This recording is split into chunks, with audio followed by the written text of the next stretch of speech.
முக்கிய செய்திகள்.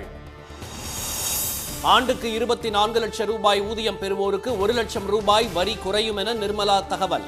புள்ளியியல் துறைக்கு குறைவான நிதி ஒதுக்கீட்டால் மக்கள் தொகை கணக்கெடுப்பு நடக்குமா என அச்சம். மத்திய பட்ஜெட்டில் புறக்கணிக்கப்பட்டதற்கு தென் மாநில முதலமைச்சர்கள் எதிர்ப்பு. கூட்டாட்சி தத்துவத்தின் மீது அப்பட்டமான தாக்குதல் என்று கண்டனம். மக்களுக்கு பயன்படும் ஜிஎஸ்டி வரி, பெட்ரோல், டீசல் விலையை குறைக்காதது ஏன் என்று ப. சிதம்பரம் கேள்வி. தமிழ்நாடு புறக்கணிக்கப்பட்டதை எதிர்த்து போராட்டம் நடத்தப்படும் என மார்க்சிஸ்ட் கட்சி அறிவிப்பு. எடப்பாடி பழனிசாமியின் மனுவை தள்ளுபடி செய்ய தேர்தல் ஆணையம் கோரிக்கை. அதிமுக உட்கட்சி விவகாரம் தொடர்பான வழக்கில் உயர்நீதிமன்றத்தில் விளக்கம். கனடா, மெக்சிகோ, சீனாவில் இருந்து இறக்குமதியாகும் பொருட்களுக்கு கூடுதல் வரி அமல். அமெரிக்காவுக்கு எரிபொருள் வழங்குவதை நிறுத்துவோம் என கனடா அதிரடி அறிவிப்பு.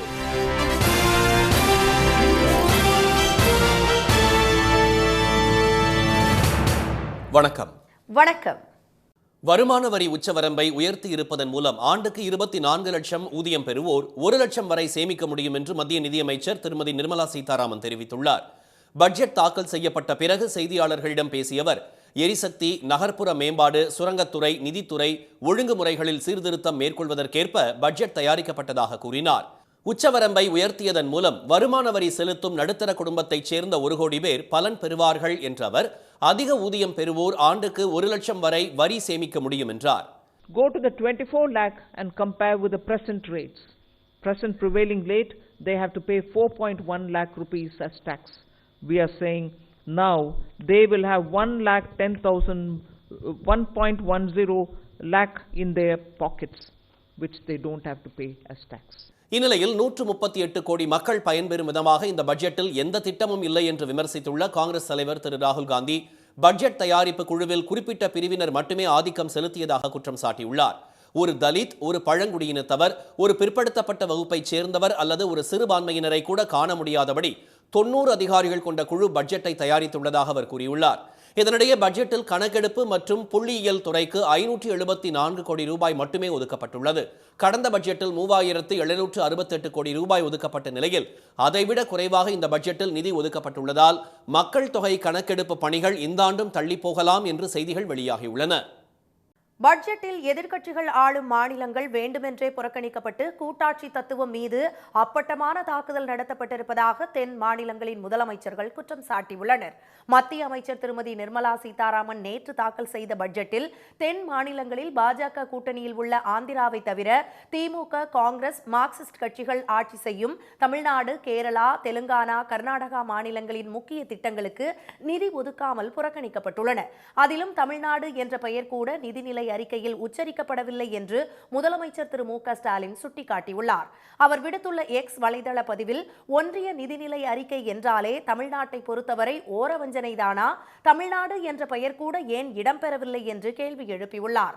ஒன்றிய அரசின் அனைத்து அறிக்கைகளிலும் முதலிடம் பிடிக்கும் தமிழ்நாடு முழுமையாக புறக்கணிக்கப்பட்டு எந்த மாநிலத்தில் தேர்தல் வருகிறதோ, எங்கே பாஜக கூட்டணி ஆட்சி செய்கிறதோ அதற்கு மட்டும் திட்டங்களும் நிதியும் அறிவிக்கப்படும் என்றால் இதை ஒன்றிய நிதிநிலை அறிக்கை என்று எதற்காக அழைக்க வேண்டும் என்று திரு ஸ்டாலின் வினவியுள்ளார். கேரள முதலமைச்சர் திரு பினராயி விஜயன் வலைதள பதிவில் கேரளாவின் முக்கிய கோரிக்கைகள் முற்றிலுமாக புறக்கணிக்கப்பட்டுள்ளதாக குற்றம் சாட்டியுள்ளார். நிலச்சரிவால் பாதிக்கப்பட்ட வயநாடு பகுதிக்கு சிறப்பு நிதி தொகுப்பு, விழுஞ்சம் துறைமுக திட்டம், எய்ம்ஸ் உள்ளிட்ட முக்கிய கோரிக்கைகள் பரிசீலிக்கப்படவே இல்லை என்று கூறியுள்ள அவர், இது கூட்டாட்சியின் மீதான அப்பட்டமான தாக்குதல் என்றும் மாநிலங்களின் வளர்ச்சியை விட தேர்தல் நலன்களுக்கே மத்திய அரசு முன்னுரிமை அளிப்பதாகவும் கண்டனம் தெரிவித்துள்ளார். மைசூரில் செய்தியாளர்களிடம் பேசிய கர்நாடக முதலமைச்சர் திரு சித்தராமையா, பட்ஜெட்டில் கர்நாடகாவுக்கு காலி சொம்பு மட்டுமே கிடைத்திருப்பதாக சாடினார். நாட்டின் பொருளாதாரத்திற்கு கர்நாடகாவின் பங்களிப்பை மத்திய அரசு அலட்சியம் செய்திருப்பதாக புகார் கூறிய அவர், பெங்களூரு வெள்ள நீர் வடிகால் திட்டம் உள்ளிட்டவற்றிற்கு எந்த உதவியும் வழங்காமல் அரசியல் லாபத்திற்காக பீகாருக்கும் 2வது முறையாக ஆந்திராவுக்கும் அதிக நிதி ஒதுக்கப்பட்டுள்ளதாக குற்றம் சாட்டினார். ஐதராபாத்தில் அமைச்சர்கள் மற்றும் அதிகாரிகளுடன் ஆலோசனை நடத்திய பின் பேசிய தெலுங்கானா முதலமைச்சர் திரு ரேவந்த் ரெட்டி, மாநிலத்தின் முக்கிய பிரச்சனைகள் பற்றி திருமதி நிர்மலா சீதாராமனை நேரில் சந்தித்து கோரிக்கை விடுத்தும் பட்ஜெட்டில் தெலுங்கானா புறக்கணிக்கப்பட்டிருப்பதாக குறை கூறினார்.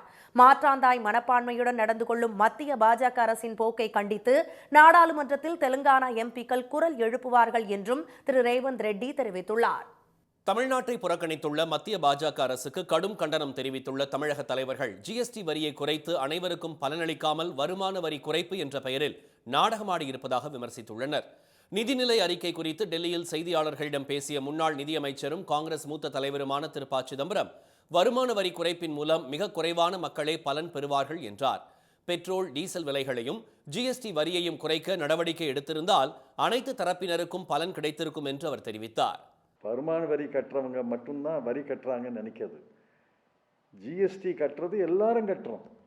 ஏழைகளும் கட்டுறாங்க, பணக்காரர்களும் கட்டுறாங்க, நடுத்தர மக்களும் கட்டுறாங்க. ஆக ஜிஎஸ்டியை வெட்டி இருந்தால், ஜிஎஸ்டியை குறைச்சிருந்தா எல்லாருக்கும் பலன் கிடைச்சிருக்கும். எல்லாரும் பெட்ரோல் போடுறாங்க, டீசல் போடுறாங்க. பெட்ரோல் டீசல் விலையின் காரணமாகத்தான் டாக்ஸி, பஸ்ஸு விலை கூடுது.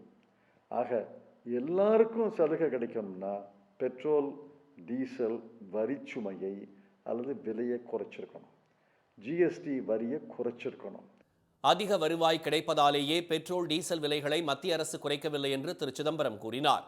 ஜிஎஸ்டி வரி பங்கீட்டில் மாநிலங்களுக்கு உரிய பகிர்வை வழங்காத மத்திய அரசு சட்டப்பேரவை தேர்தலில் பலன் பெறுவதற்காக பீகார் மாநிலத்துக்கு வாரி வழங்கி இருப்பதுடன் தமிழ்நாடு கோரிய பேரிடர் நிவாரண நிதி, மெட்ரோ ரயில் பணிகளுக்கான நிதி ஆகியவற்றை வழங்காமல் வஞ்சித்திருப்பதாக மதிமுக பொதுச் செயலாளர் திரு வைகோ குற்றம் சாட்டினார்.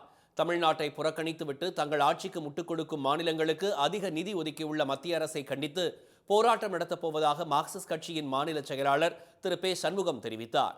பெரும்பான்மை மக்களுடைய எதிர்பார்ப்பு என்பது பொய்யா இருக்கிறது. விலைவாசி உயரும், வேலையின்மை என்பது மேலும் அதிகரிக்கும். இது ஒட்டுமொத்த இந்தியாவில் உள்ள 90% மக்களை பாதிக்கக்கூடிய ஒரு பட்ஜெட்டாகத்தான் இருக்கும் என்பதை மார்க்சிஸ்ட் கம்யூனிஸ்ட் கட்சியின் சார்பில் தெரிவித்துக் கொள்கிறேன். இந்த மக்கள் விரோத பட்ஜெட்டை எதிர்த்து தமிழ்நாட்டிலேயும் அகில இந்திய அளவிலேயும் மார்க்சிஸ்ட் கம்யூனிஸ்ட் கட்சி வலுமிக்க எதிர்ப்பு கண்டன போராட்டங்களை நடத்தும்.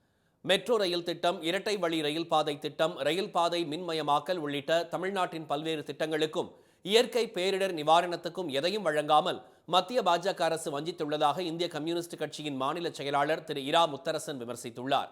விடுதலை சிறுத்தைகள் கட்சி தலைவர் திரு தொல் திருமாவளவன் விடுத்துள்ள அறிக்கையில், மத்திய அரசின் இந்த அணுகுமுறை மாநில உரிமைகளை மறுப்பதாகவும் ஒருமைப்பாட்டுக்கு ஊறு விளைவிப்பதாகவும் கூறியுள்ளார்.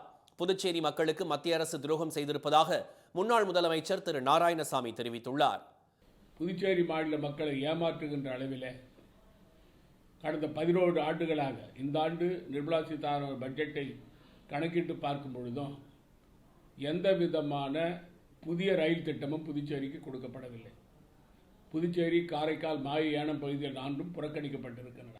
மக்கள் நீதி மய்யம் கட்சி தலைவர் திரு கமல்ஹாசன் வெளியிட்டுள்ள வலைதள பதிவில், தமிழ்நாட்டின் முக்கியமான வளர்ச்சிக்கான தேவைகளை ஒன்றிய அரசு மீண்டும் ஒருமுறை புறக்கணித்திருப்பது ஏமாற்றம் அளிப்பதாக தெரிவித்துள்ளார்.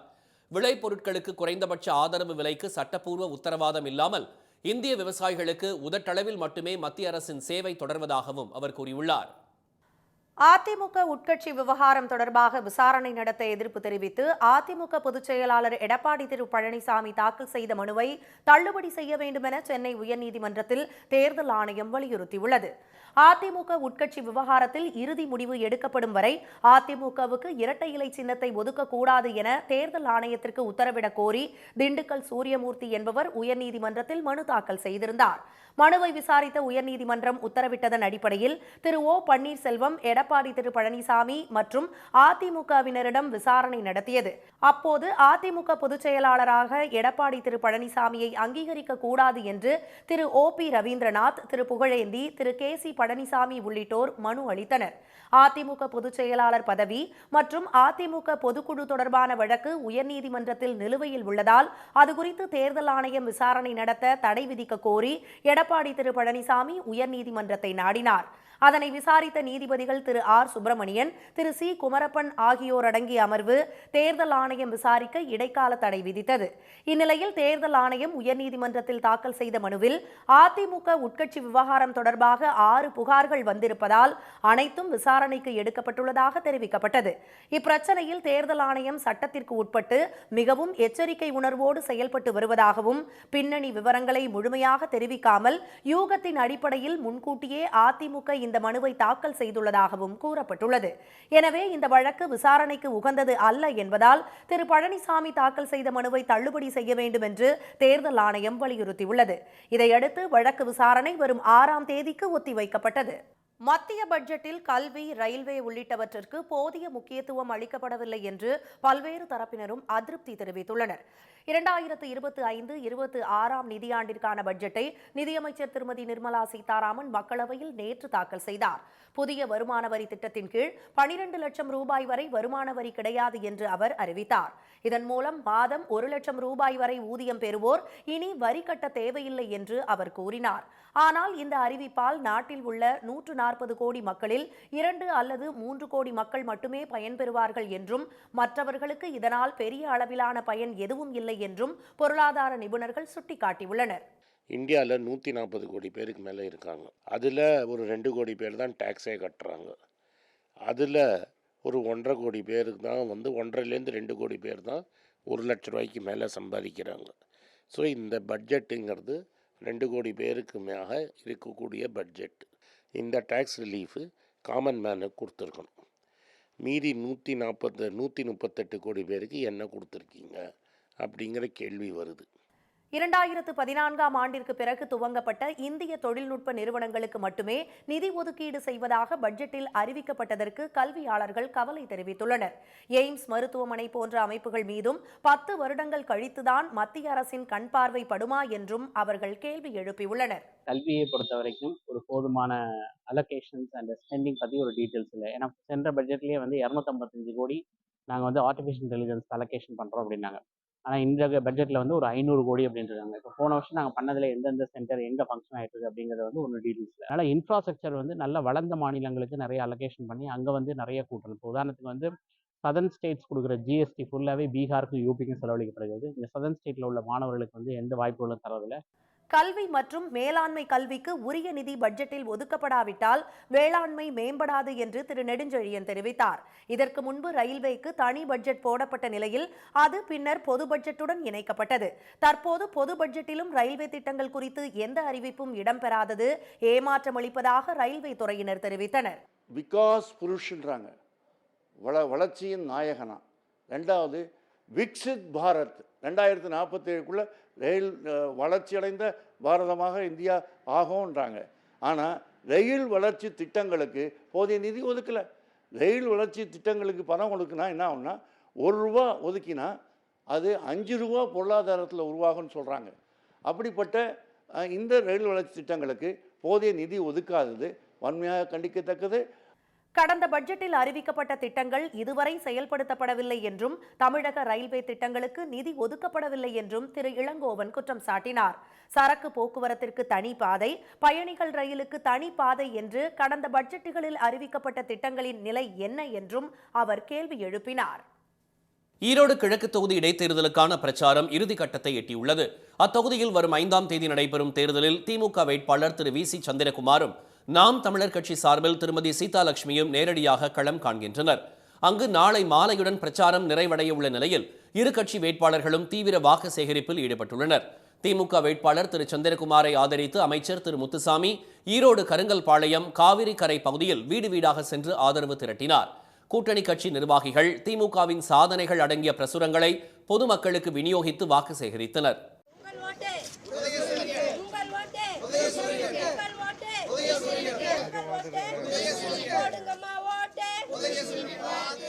திமுக துணை பொதுச் செயலாளரும் மாநிலங்களவை உறுப்பினருமான அந்தியூர் திரு செல்வராஜ் மற்றும் சுயமரியாதை கூட்டமைப்பினர் ஆலமரத்தெரு, முனிசிபல் சத்திரம், மரப்பாலம் உள்ளிட்ட இடங்களில் வீடு வீடாக பிரச்சாரம் செய்தனர்.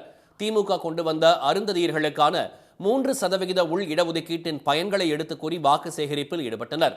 நாதாக வேட்பாளர் மற்றும் சுயேட்சைகளும் இறுதிக்கட்ட பிரச்சாரத்தில் தீவிரமாக களமிறங்கியுள்ளனர். இனி வருவது செய்தி துளிகள். மத்திய பட்ஜெட்டில் தமிழ்நாட்டுக்கு என்று ஒரு அறிவிப்பு கூட வெளியிடாமல் மத்திய பாஜக அரசு தமிழ்நாட்டுக்கு துரோகம் செய்துள்ளதாக துணை முதலமைச்சர் திரு உதயநிதி தெரிவித்துள்ளார். சென்னை விமான நிலையத்தில் செய்தியாளர்களிடம் பேசிய அவர், மெட்ரோ ரயில் திட்டமாக இருக்கட்டும், சாலை திட்டமாக இருக்கட்டும், எதற்கும் நிதி ஒதுக்கவில்லை என்று கூறினார். இதற்கு தமிழ்நாடு மக்கள் தக்க பதிலடி கொடுக்க வேண்டும் என்றும் திரு உதயநிதி கேட்டுக் கொண்டுள்ளார். சிறப்பு எழுத்துக்களால் உருவாக்கப்பட்ட யுபிஐ பரிவர்த்தனைகள் இன்று முதல் செயல்படாது என நேஷனல் பேமெண்ட் கார்ப்பரேஷன் தெரிவித்துள்ளது. அதாவது பண பரிவர்த்தனையின் போது யுபிஐ ஐடியில் @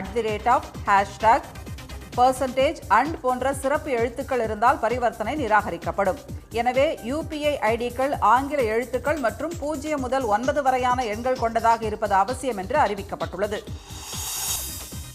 சென்னை மெட்ரோ ரயிலில் ஜனவரி மாதத்தில் 86,99,000 பேர் பயணம் செய்துள்ளதாக மெட்ரோ ரயில் நிர்வாகம் தெரிவித்துள்ளது.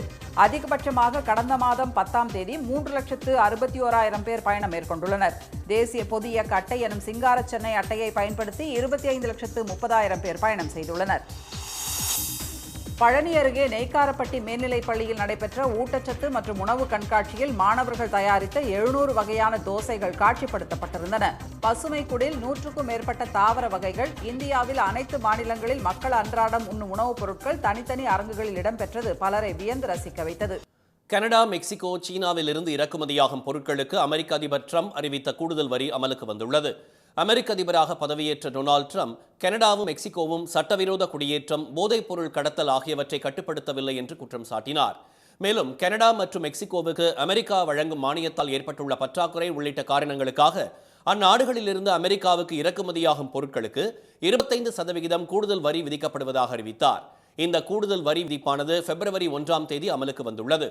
இதேபோல சீனாவில் இருந்து பென்டானின் என்ற போதைப்பொருள் சட்டவிரோதமாக அமெரிக்காவுக்கு அனுப்பியதற்காக அந்நாட்டில் இருந்து இறக்குமதியாகும் பொருட்களுக்கு 10% வரி விதிக்கப்படும் என்று அறிவிக்கப்பட்டுள்ளது. இந்த வரி விதிப்பும் அமலுக்கு வருவதாக வெள்ளை மாளிகை செய்தி தொடர்பாளர் கரோலின் லெவிட் தெரிவித்தார். அமெரிக்காவின் கூடுதல் வரி விதிப்பை சந்திக்க தயாராக உள்ளதாக கூறிய கனடா பிரதமர் ஜஸ்டின் ட்ரூடோ தக்க பதிலடி கொடுக்கப்படும் என்று தெரிவித்தார். அமெரிக்காவிற்கு எரிபொருள் வழங்குவதை நிறுத்துவோம் என்று தெரிவித்தவர், எல்லையின் இருபுறமும் உள்ள மக்கள் கனடாவின் பொருட்களுக்கு அமெரிக்கா வரி விதிப்பதை விரும்பவில்லை என்று கூறினார். மெக்சிகோவிலிருந்து பழங்கள் மற்றும் காய்கறிகள், கார் உதிரி பாகங்கள் அதிக அளவில் அமெரிக்காவில் இறக்குமதி செய்யப்படுகிறது. கனடாவில் இருந்து தானியங்கள், இறைச்சி, பால் பொருட்கள் உள்ளிட்டவை இறக்குமதி செய்யப்படுகின்றன. இந்த நாடுகளில் இருந்து இறக்குமதியாகும் பொருட்களின் மீது விதிக்கப்படும் வரியால் அவற்றின் விலை மேலும் உயரக்கூடும் என அமெரிக்க மக்கள் அச்சம் தெரிவித்துள்ளனர். அதிபராக பதவியேற்றது முதல் பல்வேறு அதிரடி நடவடிக்கைகளை எடுத்து வரும் ட்ரம்ப் சர்வதேச வர்த்தகத்தில் அமெரிக்க டாலரை மாற்ற முயற்சித்தால் பிரிக்ஸ் நாடுகள் மீது 100% வரி விதிக்கப்படும் என்று எச்சரித்திருந்தது குறிப்பிடத்தக்கது. தென் மாவட்டங்களில் இன்று மழை பெய்ய வாய்ப்புள்ளதாக சென்னை வானிலை மையம் தெரிவித்துள்ளது. தமிழ்நாட்டில் கடந்த அக்டோபர் 15ஆம் தேதி தொடங்கிய வடகிழக்கு பருவமழை முடிவடைந்தது. எனினும் வளிமண்டல கீழடுக்கு சுழற்சி காரணமாக 2 தினங்களுக்கு முன் கன்னியாகுமரி, தூத்துக்குடி, தென்காசி, நெல்லை ஆகிய மாவட்டங்களில் பரவலாக மழை பெய்தது. இந்நிலையில் புதுக்கோட்டை மாநகராட்சிக்குட்பட்ட பகுதிகளில் நேற்று திடீரென மழை கொட்டியது. காமராஜபுரம், போஸ் நகர், பிருந்தாவனம் உள்ளிட்ட இடங்களில் பெய்த மழையால் குளிர்ச்சி நிலவியது. குன்னூரில் பெய்த மழையால் பனிக்கு கருகி வந்த காய்கறிகளும் தேயிலை செடிகளும் புத்துயிர் பெற்றுள்ளன. இதனிடையே கிழக்கு திசை காற்றின் வேக மாறுபாடு காரணமாக தென் மாவட்டங்களில் சில இடங்களில் இன்று மிதமான மழை பெய்யக்கூடும் என்று வானிலை மையம் அறிவித்துள்ளது. சென்னையில் காலை நேரத்தில் பனிப்பொழிவு நிலவும் என்று கூறியுள்ள வானிலை மையம், வட தமிழகம், புதுச்சேரி, காரைக்கால் பகுதிகளில் வரும் 7ஆம் தேதி வரை வறண்ட வானிலை நிலவும் என்று தெரிவித்துள்ளது. மீண்டும் முக்கிய செய்திகள். வருமான வரி உச்சவரம்பை உயர்த்தியிருப்பதன் மூலம் ஆண்டுக்கு 24 லட்சம் ஊதியம் பெறுவோர் 1 லட்சம் ரூபாய் வரை சேமிக்க முடியும் என்று மத்திய நிதியமைச்சர் நிர்மலா சீதாராமன் தெரிவித்துள்ளார். பட்ஜெட்டில் எதிர்க்கட்சிகள் ஆளும் மாநிலங்கள் வேண்டுமென்றே புறக்கணிக்கப்பட்டு கூட்டாட்சி தத்துவம் மீது அப்பட்டமான தாக்குதல் நடத்தப்பட்டிருப்பதாக தென் மாநிலங்களின் முதலமைச்சர்கள் குற்றம் சாட்டியுள்ளனர். தமிழ்நாட்டை புறக்கணித்துள்ள மத்திய பாஜக அரசுக்கு கண்டனம் தெரிவித்துள்ள தமிழக தலைவர்கள் அனைவருக்கும் பயன்படும் GST வரியை குறைக்காதது ஏன் என்று கேள்வி எழுப்பியுள்ளனர். இத்துடன் இந்த செய்திகள் நிறைவடைந்தன. மீண்டும் சன் டிவியில் செய்திகள் மாலை 6 மணிக்கு. செய்திகளை உடனுக்குடன் தெரிந்து கொள்ள QR கோடை ஸ்கேன் செய்து சன் நியூஸ் வாட்ஸ்அப் சேனலில் இணைந்திருங்கள். வணக்கம். வணக்கம்.